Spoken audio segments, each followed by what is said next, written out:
Hello, everyone, and happy Friday, and welcome to this Cowboys edition of Langer at the Mic Live.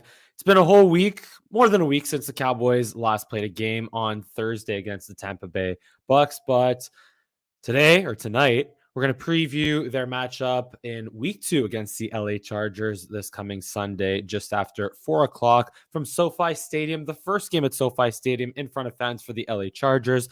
The LA Rams opened their stadium, of course, in front of fans last week against the Chicago Bears on Monday Night Football, but this will be the first time the Chargers play a home game in front of their fans at SoFi Stadium. Although, if we know the history of Cowboys and Chargers and I guess Rams also games in Southern California, we know that the Cowboys have a tremendously large fan base out in California. So I think it will be a tremendous environment and a really exciting environment and almost a 50-50 split between Chargers fans and Cowboys fans. So it'll be very cool to see that. But anyway, let's get right into the game here. So as usual, we're going to, or like I did last week, we're going to talk about different matchups and obviously some big news of this week to catch up on the Cowboys front. Obviously, last week, way back to last week, Michael Gallup injured with the lower body injury. I think it was like the calf strain, 4 to 6 weeks out. Randy Gregory, COVID, Lyle Collins suspended 5 games, and DeMarcus Lawrence injuring his foot in practice. They're all going to be out. In all likelihood, Randy Gregory will be out as well, but Lawrence, Gallup, Lyle Collins, all out pretty much for sure. And those are obviously big losses for the Dallas Cowboys going into this one. This was going to be a tough game either way, but I thought that I was fairly confident about the Cowboys winning if it wasn't for all those devastating injuries that they suffered. But I will say this, though, none of those injuries are season ending, which gives me hope that no matter how the Cowboys perform in this game and over the course of the next couple weeks where their schedule is easier and they should win those games, they'll be able to bounce back down the stretch, assuming they don't suffer any other significant injuries. But anyway, focus on this week. But on the Chargers side, it was actually announced earlier today that Chris Harris Jr., former All-Pro corner, obviously not quite what he once was, but he will be out for the Chargers. So we're going to highlight all that in our preview here when we look at matchups. Let's start with the Cowboys offensive line versus the Chargers front 7. And obviously, there isn't much to say here. I really love the way that the Cowboys performed. Oops, I have to change this because this is a big change because Zach Martin is back in for Connor McGovern at right guard. But all that really needs to be talked about here is, the Cowboys offensive line did a tremendous job, a relatively tremendous job against the Bucks front 7 that carried them to the Super Bowl last year in week 1. They were tremendous against the Bucks. And also Dak, though, had to stand tall and make some really impressive throws under pressure and while taking hits. So Dak with over 400 yards passing, 3 touchdowns in the game against the Bucks. I expect Dak to have another phenomenal game against the Bucks. But there are really 2 things that need to be talked about here. Obviously, Zach Martin is back, but obviously Terrence Steele replacing Lyle Collins at right tackle. We all know how much he struggled last year and also how much he struggled in the preseason. And this is one of those things that I wonder I don't know if it's a Mike McCarthy love affair with Terrence Steele, because it kind of was last year. It didn't make sense. Or if I have a feeling that also maybe Zach Martin just really, really does not want to play right tackle. But then again, the Cowboys' best offensive line, their best 5 right now without Lyle Collins would be Zach Martin at right tackle and Connor McGovern at right guard, given how well he held up against the Bucks last week. But the coaching staff, they seem dead set on putting Terrence Steele in there, and I don't like it. I don't like it, to be honest. And obviously, he is going up against a 3-time Pro Bowler. Yeah, 3-time Pro Bowler, Joey Bosa on the edge there. So I don't know, man. That's like when you're talking about the Cowboys offense against the Chargers defense, that is the one thing that really scares the crap out of me, because the Chargers defense, while good, It's not the Bucs defense. But then again, you know what? I will say this though. I also highlighted Kenneth Murray Jr. over here, and he was their first round pick in the 2020 draft last year. And I will say that if Dallas Cowboys want to run the ball with Ezekiel Elliott, I mean, Antonio Gibson got over 100 yards rushing against the Chargers defense last week in the Chargers 20-16 win over Washington. But if the Cowboys want to run the football, Kenneth Murray could, and Joey Bosa, who's also really good against the run, but also Kenneth Murray on the second level could have something to say about that. So keep an eye out for Kenneth Murray, but obviously the matchup that we've been talking about or has been talked about all week, Joey Bosa going up against Terrence Steele. I mean, he's got to get some help from Ezekiel Elliott in the run blocking game, because I will say Zeke did a phenomenal job run blocking or pass blocking in the loss against the Bucs last week. But yeah, I'm very, very nervous about Joey Bosa against Terrence Steele. I don't think it will be to the extent of Adrian Claiborne on Chaz Green in 2017 against that infamous Atlanta Falcons game. But I will say that the Cowboys, if it comes down to the Cowboys needing a game-winning touchdown or kicking a game-winning field goal or something where they have to drive the ball like they did last week and pretty much kick the go-ahead field goal, just didn't end up being the game-winning field goal. But if it comes down to that, and the offensive line has to be out there for play after play after play, we saw them get tired against the Bucs front. We saw Connor Williams take a holding penalty, which had to happen against Vita Vea. We saw Tyron Smith take a holding penalty. We've seen Tyron Smith take holding penalties a little bit more often than we'd like to late in games over the last couple of years. But if it comes down to that, I am very nervous about Terrence Steele's ability to hold up against Joey Bosa. But yeah, enough about that though. Let us go to now the Cowboys weapons against the LA Chargers secondary. Now, a couple of things to highlight over here. Like I said, Chris Harris is out for the LA Chargers, and that is tremendously advantageous to the Cowboys, even with Michael Gallup out, because Cedric Wilson is, I think, a very underrated wide receiver or slot receiver in general. The way he played, he had a really big game against Seattle last year, and he's had decent flashes. Even in the Bucs game, he caught a couple of passes. So, yeah, I see Cedric Wilson being more than capable of playing the slot. Obviously, not to the same extent as Michael Gallup, but I think he's more than capable of stepping in. Yeah, Cedric Wilson had 3 catches for 24 yards and had a big touchdown reception against Seattle in Week 3 last year. And Blake Jarwin, I think you put Dalton Schultz ahead of Blake Jarwin at this point, because he also had 6 receptions for 45 yards. Blake Jarwin had 3 for 20.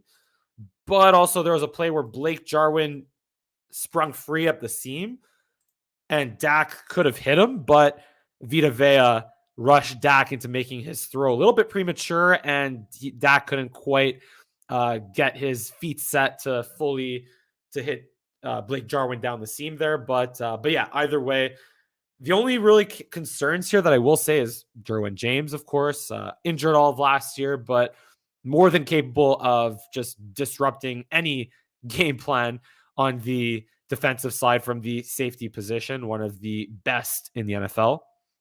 And I will also highlight Asante Samuel Jr. because as a rookie, I think it was a second-round pick, third-round pick, there was a lot of, I mean, obviously his father is a longtime cornerback for the Patriots and the Atlanta Falcons, former cornerback in the NFL, who was a pretty darn good cornerback as well. But what can Asante Samuel do?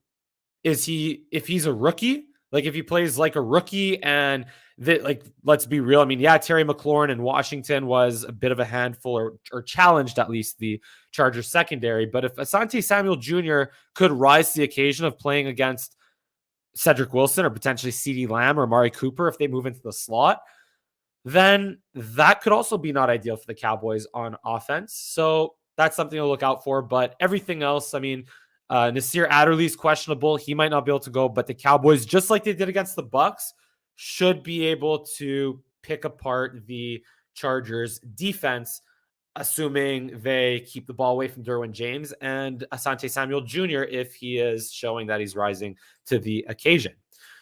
Now, let us get into the Chargers or the Cowboys defense versus the LA Chargers. Now, last week when I talked about I did the Cowboys defensive front against the Bucks, and I did the Cowboys secondary versus the Bucks weapons. But here, as you can see, I'm doing a little bit of everything all together here. The reason for that is because we have a bunch of injuries on the Cowboys defense, of course, from Randy Gregory with under COVID protocol, DeMarcus Lawrence, the injured foot, Donovan Wilson, questionable, Damontae KZ, questionable. So obviously, like, here's where Keenan out, like the Chargers also have, I wanted to bring this up at the top, but the LA Chargers in the 2020 season, of the 9 losses that they had, they went 7-9 on the year. But of those 9 losses, 1, 2, 3, 4, 5, 6, 7 of those 9 losses were by 1 possession. The loss against the Bills was by 10 points, and they lost by 45 points at home against the Patriots and Bill Belichick, of course. But again, 7 of those 9 losses came within just 1 possession. And if I look quickly, 1, 2, 3, 4, 5, 7 plus 5, 12 of their 16 games last year were by 1 score. So either way, this is going to be a tight game. And obviously they won 20-16 against Washington last week. So either way, this is going to be a really close game. And I think a high-scoring game, an exciting high-scoring game against the LA Chargers. And particularly because of this man right here, Justin Herbert, in his second year.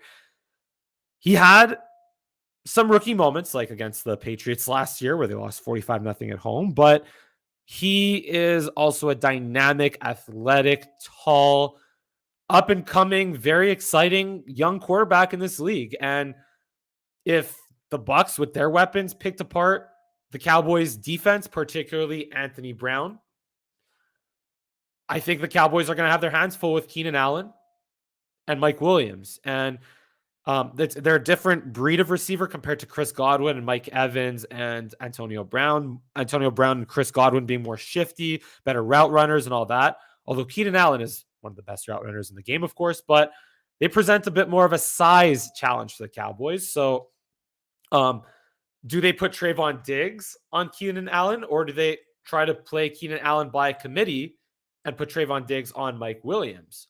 Because Trayvon Diggs did a really good job against Mike Evans last week. Mike Evans had 3 catches for only 24 yards last week.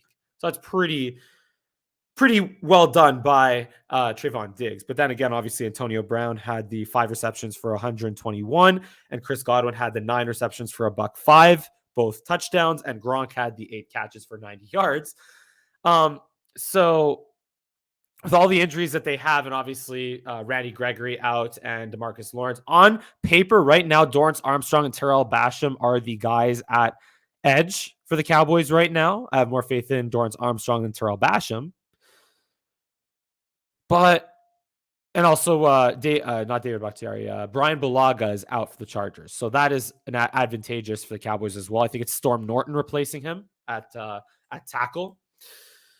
But man, just Keenan Allen, Justin Herbert, Mike Williams, Austin Eckler to just do what he's done throughout his career, just low key, be just obviously a fantasy darling, but just rack up yards when they're there.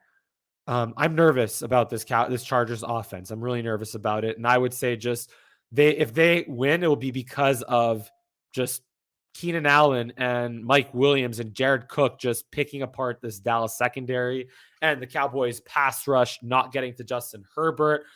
So, those are my concerns, honestly. And obviously here, Rashawn Slater, forgot to highlight him, but he's the guy that the Cowboys could have had over Micah Parsons. And Micah Parsons, I think, played a much better game in the second half they did in the first half last week once he started getting into the rhythm of things and just figuring things out and not being like, oh my God, I'm playing against Tom Brady. I'm just playing football. Had a much better second half.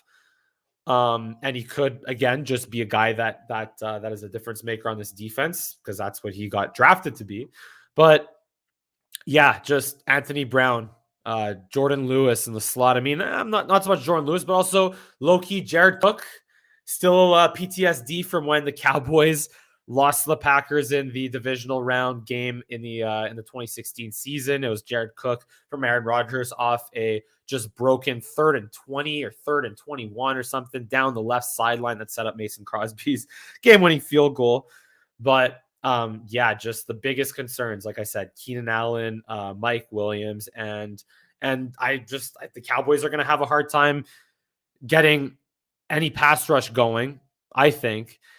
And they're going to have to get creative and selective as to when to blitz. And if they do decide to bring in a blitz and put Terrell Basham or Dorrance Armstrong out in coverage against a guy like Jared Cook, or I mean, I don't think it would be Jalen Guyton in the slot, but yeah, on Jared Cook, well, maybe, I mean, if the Chargers watch film, that's how Brady connected with Gronk on that 4th touchdown last week on Thursday. So Cowboys are going to have their hands full against the Chargers. So this is, if the Cowboys are going to win on defense, though, this is going to be a game where, again, Micah Parsons, Keanu Neal, and Leighton Vander Esch are going to have really big games. Because, again, the defensive line, I don't know if they'll be able to make much of a difference, although Osa, who knows what Osa can do? I'm honestly always intrigued by what Osa Odighizuwa can do. But yeah, this is going to be a game where 1st-round pick Leighton Vander Esch, 1st-round pick Micah Parsons, big free agent signing Keanu Neal. What can the linebackers do to allow this defense to be good enough to give the Cowboys a chance to win? So that's what I'm looking at. And then one more thing here that I do want to point out, or a game that I do want to play real quick, is I drew up this Cowboys Madden defense with all of the injuries and all the uncertainties of, again, DeMonte KZ and Donovan Wilson being questionable to play. What about this defense right here? What about this look where we have Micah Parsons? It's more of like this right here is a 4-3 type of look the Cowboys have done over the years more constantly, although we've seen Dan Quinn mix things up in week 1 with DeMarcus Lawrence dropping back into coverage and DeMarcus Lawrence not always having his hand on the ground. But what if the Cowboys go with something more like a 3-man line? And I think do I have 12 guys here on the field? Yeah, I think I have 12 guys here on the field. That would be unfortunate. But either way, my point is here, how about, what if the Cowboys go with something like this? Maybe I'll get Brent Urban off the field here. But yeah, just 1, 2, 3, 4, 5, 6, 7, 8, 9, 10, 11. Okay. But what if the Cowboys decide to go with something where they do like a 3-man defensive line with Keanu Neal playing with both Keanu Neal and Jaron Kearse playing kind of hybrid safety, hybrid nickel cornerback linebackers, just Swiss Army knife type guys, and Micah Parsons being a partial edge rusher, partial linebacker? What would that look like? Because in this situation here, obviously, look, you have Anthony Brown. You need Anthony Brown, Trayvon Diggs, Jordan Lewis, and Malik Hooker to do the job playing cover 3 in the secondary. This would probably be where you'd have to do more of a zone type of look in the secondary. But in terms of the front, with Osa, Carlos Watkins, Dorrance Armstrong, Leighton Vander Esch, Keanu Neal, Micah Parsons, and Jaron Kearse, I think Jaron Kearse would be an okay matchup to cover Jared Cook. But in this situation here, it's like it could get confusing, don't get me wrong, but you can mix up the assignments of Micah Parsons and Keanu Neal and Jaron Kearse. Maybe Micah Parsons rushes one down and Keanu Neal plays safety and Jaron Kearse plays strong safety, or maybe even linebacker. Maybe on another down, you have Keanu Neal playing linebacker and Osa obviously rushing the passer, and then Micah Parsons also playing linebacker, and maybe Leighton Vander Esch blitzing.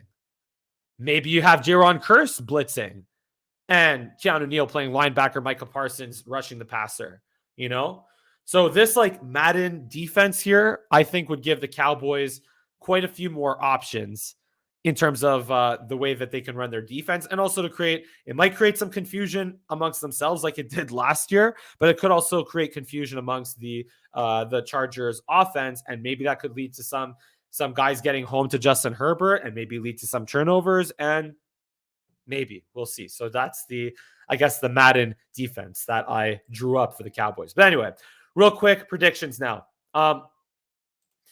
Yeah, like I said, I knew this was going to be a tough matchup regardless, or one that would not be easy and not a guaranteed win for the Cowboys by any means. But I'm going to be honest, I'm feeling a lot less comfortable with the guys that they're missing. And Justin Herbert, look, Dak is capable of taking this team, of keeping this game a one possession game and keeping the Cowboys in it to the very end. But what I don't like is that the Cowboys playing this style of YOLO defense and getting some turnovers, but giving up a lot of yards, whether it's in the running game or the passing game, over this year and last year. And I know this year isn't last year, blah, blah, blah. But all this to say is as much as I know this is going to be a close game, but I just don't quite see the Cowboys coming up on top. And they're going to be 0-2.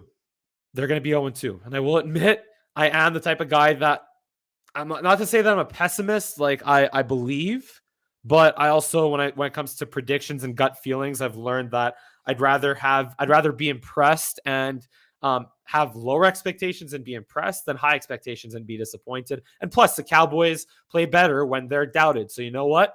I'm going to doubt the Dallas Cowboys that they're going to win. They're going to make it close, but I think the Chargers are going to win a high-scoring affair by a score of 35-33. 35-33. Yeah, I'm going with that. And obviously, one thing I haven't mentioned is Greg Zuerlein. He has to be a lot better, but I will say maybe kicking on turf will be better for him. Maybe that redemption kick that put the Cowboys ahead 29-28 before obviously the Bucs drove and kicked the game-winning field goal with Ryan Suckup. Greg Zuerlein can't miss. Although I don't put the missed field goal on him because the Cowboys went and got a turnover next time on the next possession. But yeah, the Greg Zuerlein's going to have to make his 30-yard field goals and his extra points. And end of story in this one. But yeah, Chargers are going to win this 35-31. That's my prediction. The Cowboys also have not beaten the LA or San Diego Chargers since not 2009. Has it been since 2005? I'm going to have to look that up.